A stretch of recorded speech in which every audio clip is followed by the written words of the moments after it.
Todas las grandes crisis financieras de los últimos 100 años han seguido el mismo patrón. No patrones similares, sino el mismo patrón. 1929 lo siguió, 1987 lo siguió, 2000 lo siguió, 2008 lo siguió.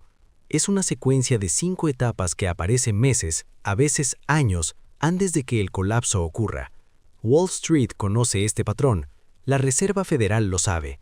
Quienes administran el dinero de los multimillonarios definitivamente lo saben, pero probablemente nunca hayas oído hablar de él. Porque si la gente común supiera qué buscar, retiraría su dinero antes del colapso en lugar de después. Hoy te guiaré a través de las 5 etapas y te mostraré exactamente dónde estamos en esa secuencia ahora mismo. Spoiler, estamos más avanzados de lo que crees. En 1929, un hombre llamado Roger Babson pronunció un discurso en una conferencia de negocios. Pronunció 9 palabras que lo convirtieron en el hombre más odiado de Wall Street. Tarde o temprano, se avecina una crisis y podría ser terrible. El público rió, los periódicos se burlaron de él. Irving Fisher, el economista más celebrado de la época, lo desestimó públicamente, declarando que las acciones habían alcanzado un nivel permanentemente alto. 47 días después, el mercado se desplomó. Fisher lo perdió todo. Murió en la pobreza. Babson amasó una fortuna y fundó una universidad que aún existe. Pero esto es lo que la mayoría de la gente no sabe. Babson no estaba adivinando. Había desarrollado un método sistemático para analizar las condiciones financieras. Analizó los niveles de crédito, la concentración del mercado, el comportamiento institucional, las condiciones de liquidez y lo que él llamó vulnerabilidades desencadenantes. 5 factores, 5 etapas. Pasé 3 meses revisando registros históricos, datos de la Reserva Federal y artículos académicos para verificar si su marco de referencia realmente se mantuvo en diferentes crisis. Lo hace siempre. Déjenme mostrarles. La primera etapa es la explosión del crédito. Aquí es donde siempre comienza, no con avaricia ni con especulación, sino con la deuda. Antes de cada gran crisis, hay un periodo en el que el crédito se expande más rápido de lo que la economía puede absorberlo. La gente pide dinero que no puede devolver. Usan ese dinero prestado para comprar activos. La compra empuja los precios al alza. El aumento de precios hace que la gente se sienta rica. Sentirse rica los lleva a pedir más. Es un ciclo de retroalimentación que se siente como prosperidad, pero en realidad es una trampa tendida. A finales de la década de 1920, la deuda marginal se disparó. El estadounidense promedio pagaba un 10% y pedía el 90% para comprar acciones. Para 1929, la deuda marginal total equivalía a todo el presupuesto federal. Los trabajadores de fábrica estaban apalancados como los fondos de cobertura. En 2007 era deuda hipotecaria. Los bancos crearon instrumentos exóticos que permitían a la gente comprar casas sin entrada. Empaquetaron esas hipotecas en seguros y las vendieron a fondos de pensiones. El apalancamiento estaba oculto, pero estaba en todas partes. En el año 2000 era deuda corporativa. Empresas sin provecho pidieron miles de millones para financiar su expansión. Usaron acciones como garantía. Cuando los precios de las acciones cayeron, toda la estructura implosionó. Ahora veamos dónde estamos hoy. La deuda marginal oficial ronda los 750.000 millones de dólares. Pero esa cifra es falsa. Solo refleja una fracción del apalancamiento real del sistema. Si a esto le sumamos los préstamos con garantía de seguros, donde los inversores adinerados piden prestado con sus carteras como garantía, sumamos otros 800.000 millones. A esto hay que sumar la deuda corporativa, que se ha disparado a más de 10 billones, donde gran parte se utiliza para recomprar acciones en lugar de construir empresas. A esto hay que sumar la deuda pública, que ha superado los 34 billones y requiere pagos de intereses superiores al presupuesto de defensa. Como porcentaje del PIB, la deuda total de la economía estadounidense ahora es mayor que en 1929, mayor que en 2008 y mayor que en cualquier otro momento de la historia registrada. La primera etapa no solo es una luz roja intermitente, sino que está en llamas. La segunda etapa es la trampa de la concentración. Esto es algo que no te enseñan en las clases de finanzas. Las crisis no ocurren solo porque los precios son altos, ocurren porque el riesgo está concentrado. Cuando un pequeño número de activos representa una parte desproporcionada del valor del mercado, el sistema se vuelve frágil. Basta con que uno de esos activos se derrumbe y arrastre consigo todo lo demás. En 1929, el mercado estaba dominado por unas pocas acciones glamurosas. Radio Corporation of America era la superestrella. Pasó de menos de $2 a más de 500 en pocos años. La gente no entendía la tecnología de la radio, solo sabían que las acciones seguían subiendo. RCA representaba un gran porcentaje del valor del mercado. Cuando se desplomó, todo el mercado se desplomó con ella. En el año 2000 fueron las .com, Cisco, Intel, Microsoft y un puñado de empresas tecnológicas. El Nasdaq era esencialmente una apuesta a 10 empresas. Cuando esas 10 se desplomaron, billones de dólares en riqueza se desvanecieron. En 2008, la concentración se ocultó en el sector bancario. 5 bancos tenían la mayor parte de la exposición a derivados. Cuando Lehman Brothers quebró, casi se llevó todo el dinero. El sistema lo tiene. Hoy, la concentración es evidente y, de alguna manera, nadie parece estar preocupado. Las 7 acciones principales del S&P 500 representan ahora más del 30% de todo el índice. En ciertos momentos de este año, se ha acercado al 35%. Piensen en lo que eso significa. Cuando compran un fondo indexado del S&P 500, que es el que se encuentra en la mayoría de los planes 401k y cuentas de jubilación, en realidad no están comprando 500 empresas, están haciendo una apuesta apalancada masiva en Apple, Microsoft, Google, Amazon, Nvidia, Meta y Tesla. Si esas 7 acciones caen un 50%, su fondo indexado diversificado cae entre un 15 y 20%, incluso si todas las demás acciones se mantienen estables. Y aquí está la cuestión, con esas 7 acciones, todas cotizan a valoraciones que requieren perfección, no buenas ganancias, sino ganancias perfectas. Cualquier decepción, cualquier desaceleración, cualquier fisura en la narrativa y la venta se alimentará a sí misma. La inversión pasiva ha empeorado esto. Cada dólar que fluye a un fondo indexado automáticamente compra más de las acciones más grandes, impulsando sus precios al alza, aumentando su tiempo de espera, lo que significa que el siguiente dólar compra aún más. Es una máquina de impulso que funciona de maravilla al alza. Al bajar, se invierte. Cada dólar que sale vende primero las posiciones más grandes. La venta forzada genera más ventas. Esta es la segunda etapa, la trampa de la concentración, y estamos más metidos en ella que nunca. La tercera etapa es la salida del capital inteligente. Esta es la etapa que más me enoja porque revela cómo funciona realmente el juego. Antes de cada gran crisis, hay un periodo en el que los inversores institucionales, los bancos, los fondos de cobertura, las oficinas de familia y los multimillonarios reducen discretamente su exposición, venden sus posiciones, recaudan efectivo, compran protección. No lo anuncian, no advierten a nadie. De hecho, sus declaraciones públicas a menudo dicen lo contrario. Te dicen que mantengas tu inversión, te dicen que los fundamentos son sólidos, te dicen que no te asustes, y mientras dicen eso, se dirigen a la salida. En 1929, los Morgan y los Rockefeller comenzaron a liquidar en la verano, meses antes del colapso de octubre. Bernard Barrow, uno de los hombres más ricos de Estados Unidos, tenía casi todo el efectivo en septiembre. Joseph Kennedy lo vendió todo después de su famosa conversación con el limpiabotas, pero la verdadera razón por la que vendió es que tenía conexiones con personas que sabían lo que estaba sucediendo dentro de los bancos. El estadounidense común seguía comprando, eran la liquidez de salida para el dinero inteligente. En 2007, los fondos de cobertura comenzaron a vender a corto hipotecas subprime un año antes del colapso. Goldman Sachs es famoso por apostar contra los mismos valores que vendía a sus clientes. Ejecutivos de Countrywide y otras entidades hipotecarias se deshacían de sus acciones personales mientras les decían a los inversores que todo iba bien. El ciudadano común seguía comprando casas y acciones bancarias. Eran la liquidez de salida. Ahora veamos el día de hoy.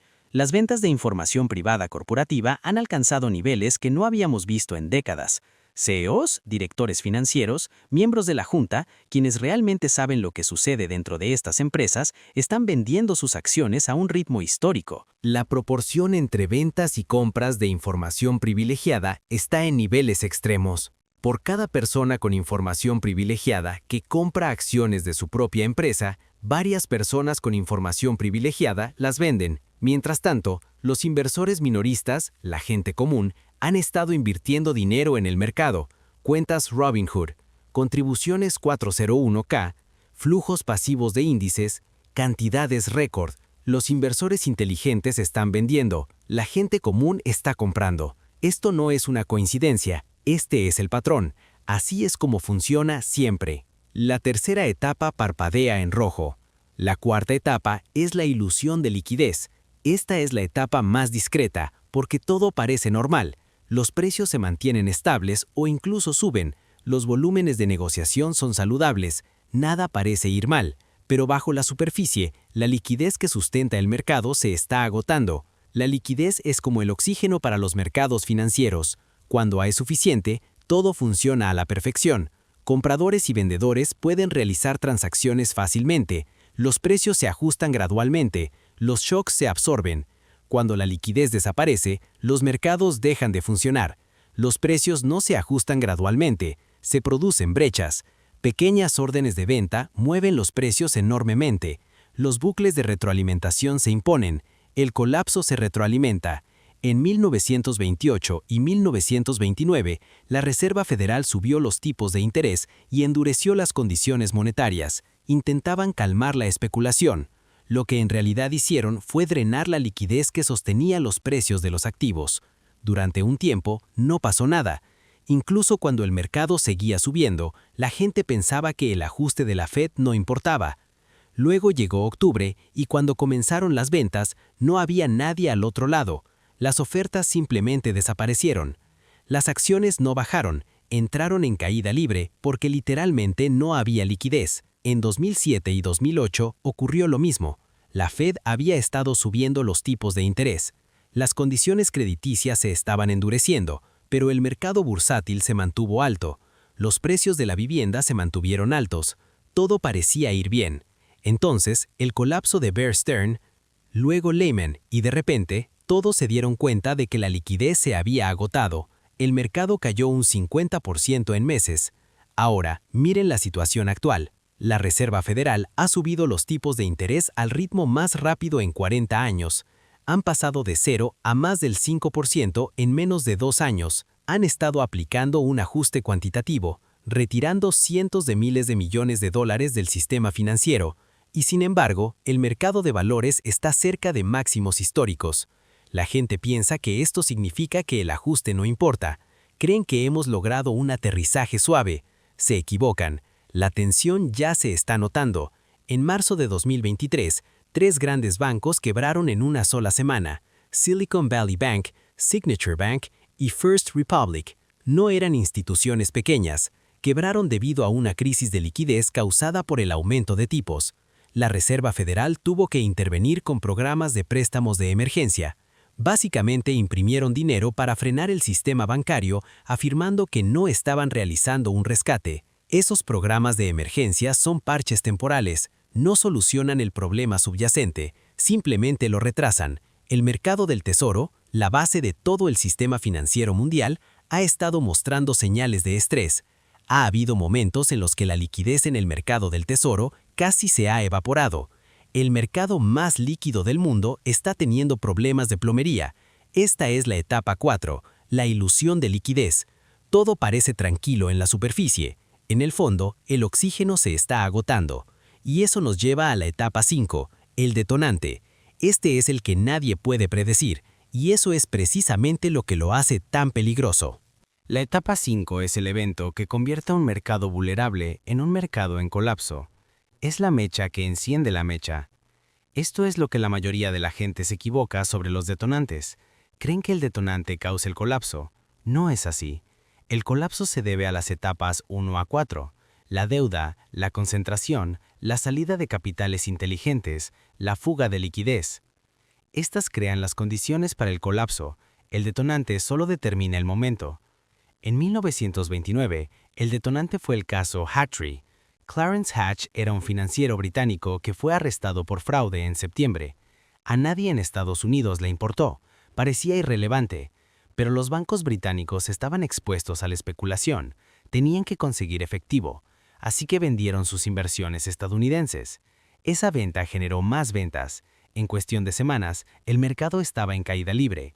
Un pequeño caso de fraude británico desencadenó la Gran Depresión, no porque el fraude importara, sino porque el sistema era tan frágil que cualquier shock lo habría causado.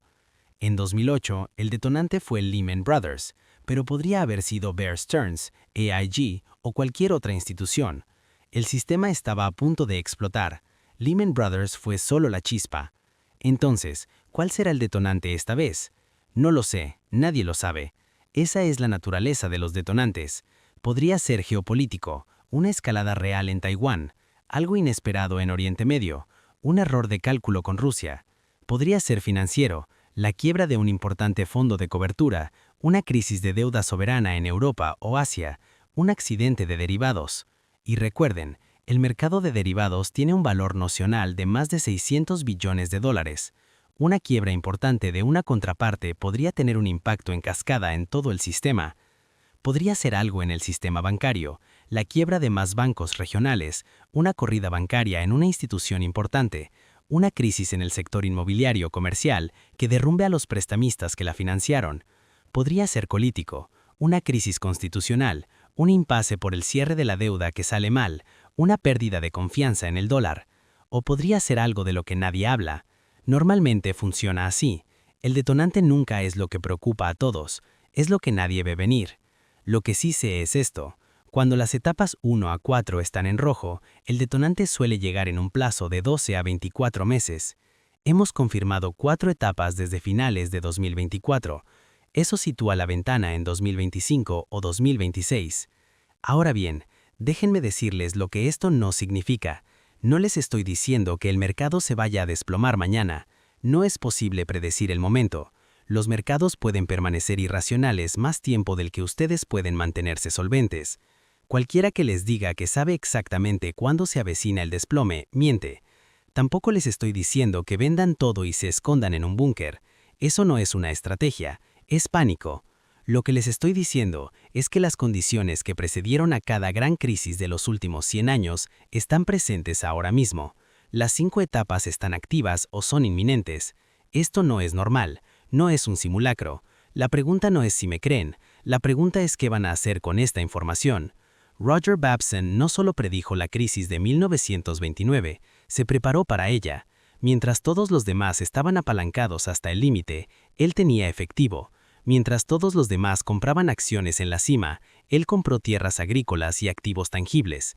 Cuando llegó la crisis, estaba posicionado para sobrevivir y prosperar. Irving Fisher, el genio economista que se burló de Babson, lo perdió todo: su fortuna, su reputación, su legado. Pasó el resto de su vida intentando recuperarse y nunca lo hizo.